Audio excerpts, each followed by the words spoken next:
comme matériel, on aura besoin d'une paire de gants stériles, à sa taille bien entendu. Avant de commencer le soin, comme toujours, on vérifie intégrité et péremption du matériel. Les gants doivent être enfilés sur des mains propres et sèches, donc c'est comme vous préférez, soit vous faites un lavage simple des mains, ou alors vous préférez utiliser la solution hydroalcoolique et faire une friction. Alors on va d'abord sortir les gants de leur emballage plastique. Donc il existe autant de gants que de lieux de stage et de laboratoire. Il faut vous entraîner avec ceux que vous avez dans le service. On va ensuite déplier l'emballage papier, comme ceci, et faire correspondre main droite et main gauche. On ouvre ensuite complètement le papier afin d'apercevoir les gants stériles dans leur intégralité. La partie que je pointe du doigt est la partie non stérile des gants. C'est celle qui va être en contact avec votre peau. Vous pouvez donc la toucher. Par contre, celle située au-dessus est stérile. Si vous la touchez avec vos doigts, vous déstérilisez vos gants. Donc attention. Attrapez ensuite le premier gant par sa partie non stérile avec vos mains et enfilez-le comme un gant standard. Je conseille aux droitiers de commencer par le gant droit et aux gauchers par le gant gauche.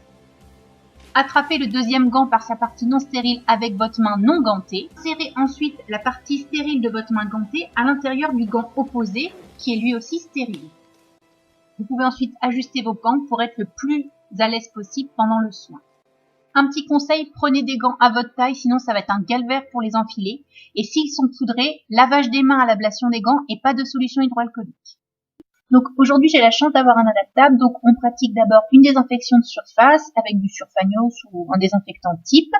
On se lave les mains, enfin lavage simple, et ensuite on installe le matériel sur notre plan de travail propre. Donc on aura besoin d'une seringue, d'une aiguille 21G pour piquer, d'une aiguille 18G pour prélever le produit dans la seringue, de coton, d'une paire de gants non stériles, d'alcool, le produit injecté et la boîte à aiguilles.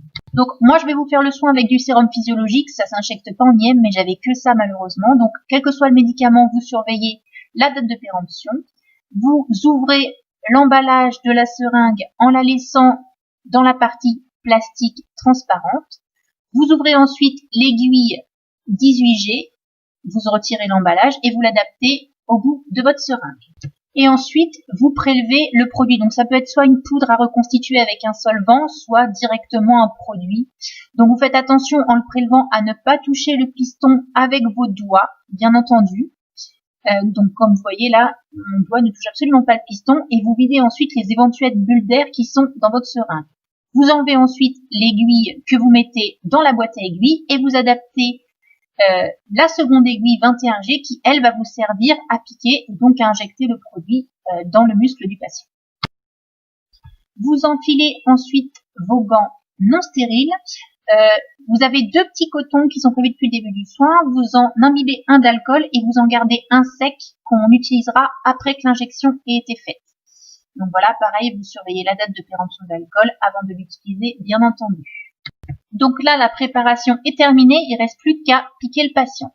Donc pour déterminer l'endroit où est-ce qu'on pique, vous prenez la fesse du patient que vous séparez en 4 parties et vous piquez ensuite au niveau du coin supéro-externe comme je vous le montre sur le dessin. Donc bien sûr pour cette vidéo, je ne vous montre pas mes fesses et je ne me suis pas piquée, vous avez vu la taille de l'aiguille, faut pas abuser. Donc vous voyez sur mon bras, j'ai pas utilisé mes fesses, vous faites la croix, vous prenez le quart supéro-externe, vous faites une désertion en escargot, vous jetez le coton dans l'éco-box et ensuite vous venez piquer la peau du patient bien perpendiculairement, d'accord? Donc une fois que l'aiguille est enfoncée, avant d'injecter le produit, il faut faire un retour veineux pour vous assurer que vous n'êtes pas dans une veine et bien dans le muscle. C'est important parce que les produits qui s'injectent en IM ne s'injectent absolument pas en IV.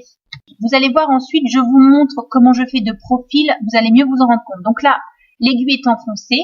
Et vous voyez, avec mon pouce, je tire en arrière pour m'assurer qu'il n'y ait pas de sang qui revienne avant d'injecter mon produit. Alors faites attention, vous voyez vraiment avec le patient, il y a des produits qui brûlent, il y a des produits qui sont excessivement douloureux à injecter, donc il faut vraiment vous adapter à sa douleur pour injecter, enfin pour déterminer la vitesse à laquelle vous injectez votre produit.